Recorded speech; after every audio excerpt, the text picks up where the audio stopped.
वरती घ्या डायरेक्ट वरती ते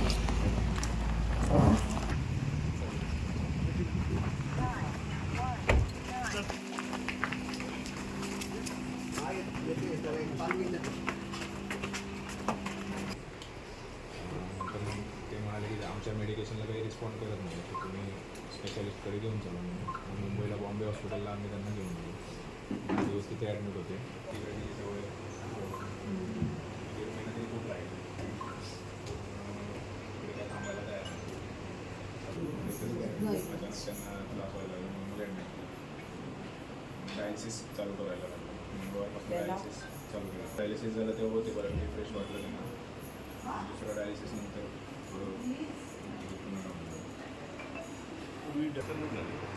नाही एक दिवसानंतर म्हणजे 5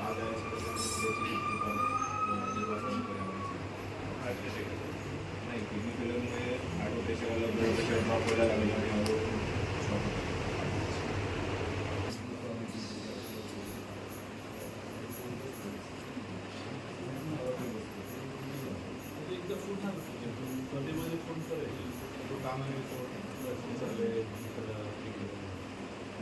पुण्यामध्ये एकदा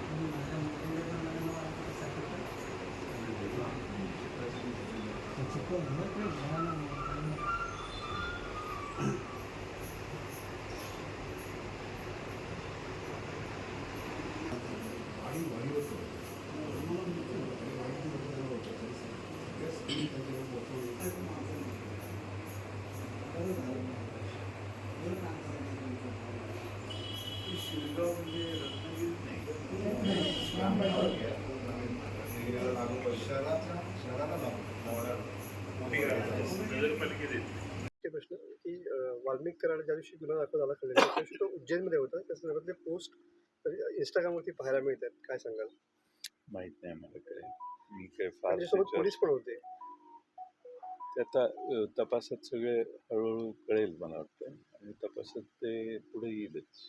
साहेब खाते वाटप झालेलं आहे पण जवळपास 18 मंत्र्यांनी अजून पदभार स्वीकारलेला नाही असं पुढे काय प्रतिक्रिया स्वीकारतील हळूहळू आता काय 5 वर्ष आहेत त्यामुळे काय वाल्मिक कराडची मालमत्ता सुद्धा या ठिकाणी जप्त करण्याचे आदेश दिलेले होते त्यामुळे मालमत्ता देखील जप्त झालेल्या पाहायला मिळते आता ती जी नेहमी कारवाई करायची असते ती कारवाई होईलच ना.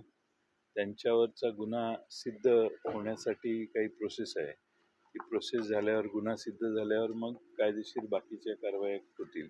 आवश्यक ते एव्हिडन्स तर मिळायला पाहिजे आधी.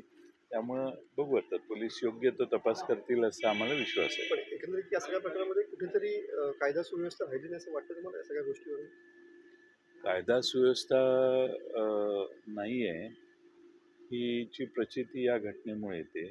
लोक रस्त्यावर अडवून माणसाला घेऊन जातात आणि बेदम मारहाण करतात आणि त्यात त्याचा मृत्यू होतो.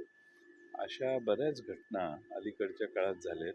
लोकांना कायद्याची भीती वाटत नाही आणि सामान्य माणसाला सुरक्षित वाटत नाही आणि त्यामुळं कायदा व सुव्यवस्था हा विषय थोडासा महाराष्ट्रातला कमी झाला.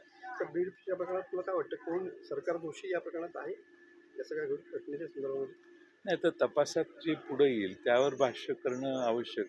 लोक वेगळ्या चर्चा करतायतच प्रसारमाध्यमातही फार मोठी चर्चा आहे पण लोक चर्चा करतायत म्हणून त्याचा दुजोरा देणं हे योग्य नाही. जे समोर येईल कायद्याच्या ह्याच्यात ते जनतेच्या समोर दूध का दूध पाणी का पाणी हे होणारच आहे. थोडासा विलंब होईल पण SIT स्थापन केली आहे.